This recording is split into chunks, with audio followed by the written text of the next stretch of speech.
here he's got past Jonathan Miniel of Panama, Nicolas de Jesus of Brazil, who boxed well against him, actually. For Sean Lee of the USA, who did the same thing, and then beat Mujibilo Tursunov of Uzbekistan on the split in the semi-finals. He can be quite mesmerising to watch.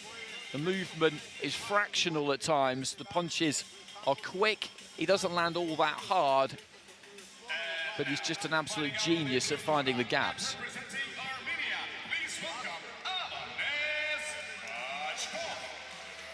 Well, an interesting one with Hovhannes BACHKOV yesterday. Originally, he lost his quarterfinal 3-2 on a split to Somchai Wongsuwan, but it was reviewed. They appealed it. BACHKOV looked pretty disgusted in the ring, and it's been overturned. It's been reversed. I thought it was one of those fights that could have gone either way. I thought they would appeal it. I didn't necessarily think that it would work out successfully. But he's got his way into the semi-final. He's been around for a long time. Two-time Olympian, Olympic bronze medalist from a couple of months ago. Two-time World Championship bronze medalist. So he's looking to move on from that bottom step of the podium up to at least one higher. Like Bibasinov, who we saw earlier in the day, Sakin Bibasinov.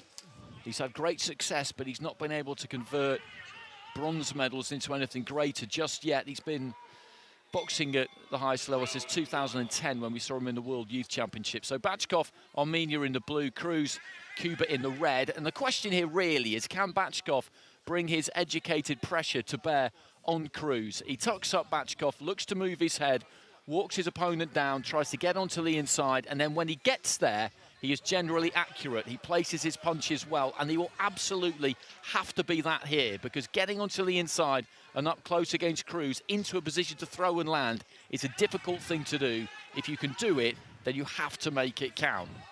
Nice jab there from CRUZ. And there's the upper body movement that proves so problematic. Quick hands on the inside. Lead hand pumped out by the fighter in red. I think pretty much just sandwiched by the gloves there. BACHKOV tucking up effectively and then looking busy with those hands when he gets close. Left of the body got through there from BACHKOV. CRUZ just sliding across the ropes to his right-hand side, looking for the 1-2. Again, mainly taken on the gloves. He tucks up nicely. 1-2 to the body, then let go to the head there, BACHKOV, but it didn't land, and CRUZ drops his elbow on the body punch, and the defensives here from these two close-up are tremendous. Very, very impressive. BACHKOV just pushing CRUZ back to the ropes, and this is superb inside fighting. Not that much is getting through at the minute, but that's almost what makes it so impressive. You do have to look carefully with CRUZ as to what gets through, because it's quite easy to miss punches. A lot of the time, they're just little tapping shots to the body. Heading into the final minute of round one, BACHKOV, I think, has made a pretty handy start here because he's got onto the front foot. The fight has that kind of look about it, but he's covered up well and hasn't been picked off on his way in. In reply, you could say that he hasn't landed much either. There was an uppercut on the inside there from CRUZ and another one. You could see the head snap back there. That certainly did get through.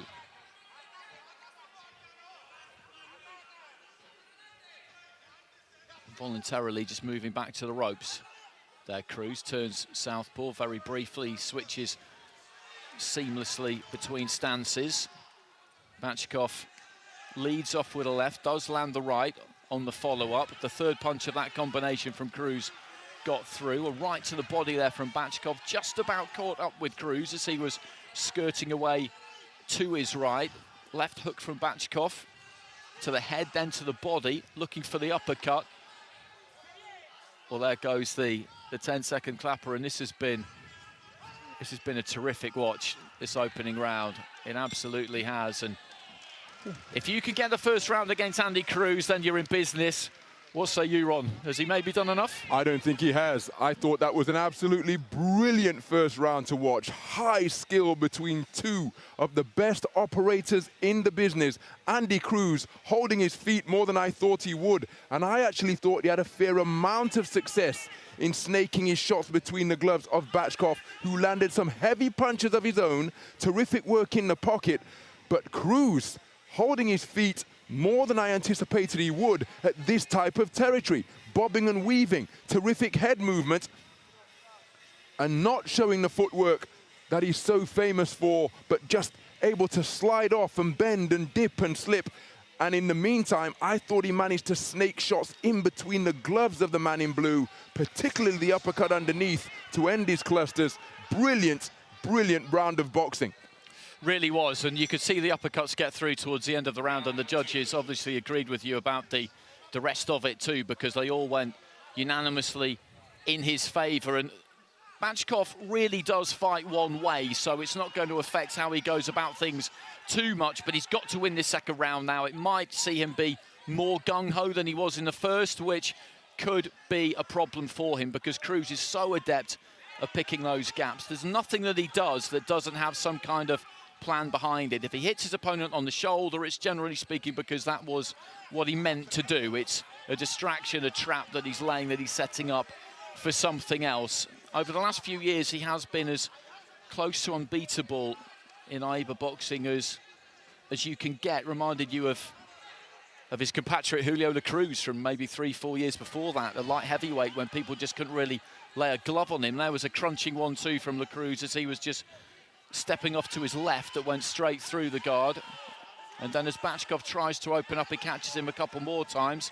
A left hand gets through, and then again the 1-2 does get through the guard. There's the uppercut. In the middle of all of this, BACHKOV is having the odd bit of success, but it's CRUZ at that kind of range who is having by far the better of it, which is pretty heartbreaking if you're Hovhannes BACHKOV, because that's exactly where you want the fight. That is where he would always want to get to, and he would back himself 100% of the time to beat anyone if he can get his feet that close and be able to work. But against this man, it's very difficult to get the better of him in any department at all. There was another uppercut there from CRUZ. BACHKOV coming forward, a heavy-looking right hand there from CRUZ. Was caught on the gloves, but you could still just see it move the Armenian, who throws that right hand. And he'll just feel all the time, BACHKOV, that he's on the brink of landing something big, because CRUZ makes you miss by such minute margins.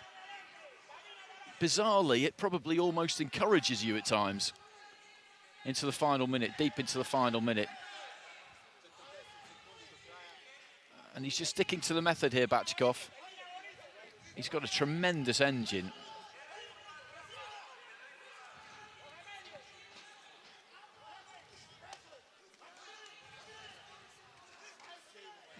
Just keeping those hands moving as fast as he can, BACHKOV, but CRUZ again there had just backed up, giving himself a little bit of room. And quite often it's the third punch of a three-punch combination that gets through. Just a little tap to the gloves, tapping to the head, dip slow at the waist. Little tap there on the near side, landed, uppercut. And the corner absolutely loving that. And there's no more that he can do, BACHKOV, is that this is good. He's got onto the inside. As I said, he's got onto that real estate where he really wants to be. And 9 times out of 10, he would fancy winning from there, but not against him. Well, I think if this continues, because I expect the second round to be scored unanimously in favour of CRUZ, and there's confirmation, but I think that this is shaping up to be a statement, perhaps ultimate victory, if it continues in this vein. Because Hovhannes BACHKOV, as you say, is fighting the type of fight that he wants to fight. If you'd have told any aficionado of AIBA boxing that you've got CRUZ and BACHKOV, I thought myself that CRUZ would move his feet far more than he is doing. Instead, he's standing with the man. And he's not the heavier puncher, but he's outboxing him at short range, staying in the pocket, giving him angles, slipping, sliding, and coming back with eye-catching hooks and uppercuts, just like that one before the bell. I think we're en route to seeing an ultimate victory for CRUZ, but of course, BACHKOV has got the guns to turn this one around. That's what he needs to do.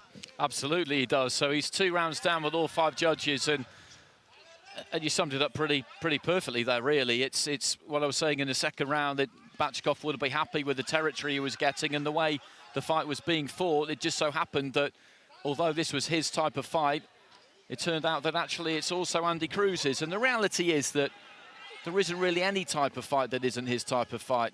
That's the problem that everybody's got when they get in there with him. So 30 seconds into round 3, and it's more of the same, really. Cruz just slipping and sliding on the ropes there, tucking up with that kind of cross defense, going to the body with the right hand, quick hands, faring up the weight of shot at times. BACHKOV just sticking to it, trying to keep the faith that he can land something big and make some inroads. He has to. That's the warrior spirit. That's what makes these athletes as successful as they are. He won't believe that this can't be done, BACHKOV, until he hears that final bell. Only then will it dawn on him that he might be about to lose this fight. That's just how they're built. Cruz just digs his toes in a little bit there and looks for the uppercut. Just leans into BACHKOV and takes that space away from him a touch when he throws that right hand.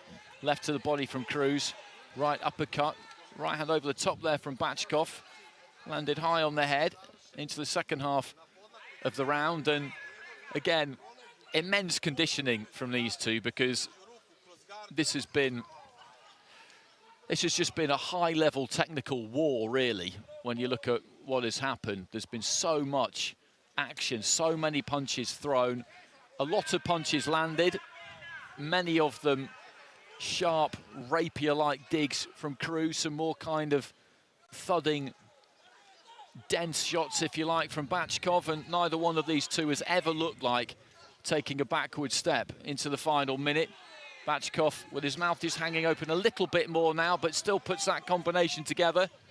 Cruz just having a little wrestle with him on the inside, gets hold of BACHKOV and ties him up. BACHKOV leans on, and they come apart really of their own volition there pretty much.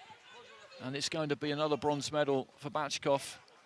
Unfortunately for him, he ran into Kershawn Davis at the Olympics and at the World Championships in 2019, and in 2017 it was Andy Cruz, and it's going to be Andy Cruz again. So there goes the sound of 10 seconds remaining, and for the first time really the pace just dipped slightly for 5 or 6 seconds. There goes the bell, a touch of gloves between the two, and a lot of applause in the arena from people of all different nations there, because that was terrific. It was just absolutely fantastic to watch. And BACHKOV, I mean, he's got nothing to reproach himself for there, has he? But that will still sting. Most certainly will. As you say, it's a repeat of the contest from the exact same stage of the World Championships in Hamburg 4 years ago. We're about to get confirmation which will send Andy Cruz, the reigning world champion, through to yet another gold medal bout.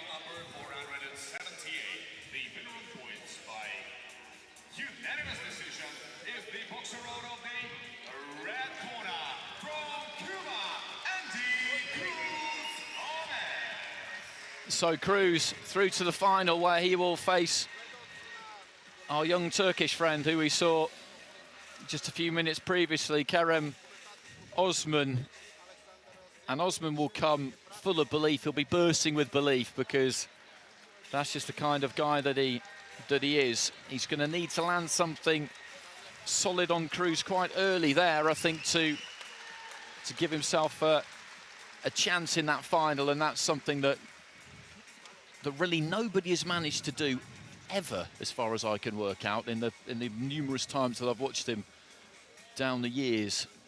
Well, I think that was a real statement win, and we know that, you know, they've faced off before this same stage in Hamburg 4 years ago, but Andy Cruz, by boxing in the manner that he did, it takes away perhaps the one question mark that people had. Yeah, well, what happens when you put him in the ring with a real pressure boxer? Can he withstand the heat when you put it on him? He didn't use his electric movement there. He stood in, presented angles, tucked up tightly, and the movement that he demonstrated was from the head and the waist, rocking and rolling. And make no mistake, he put some heavy shots into BACHKOV, particularly with his backhand to the body and the uppercut through the middle.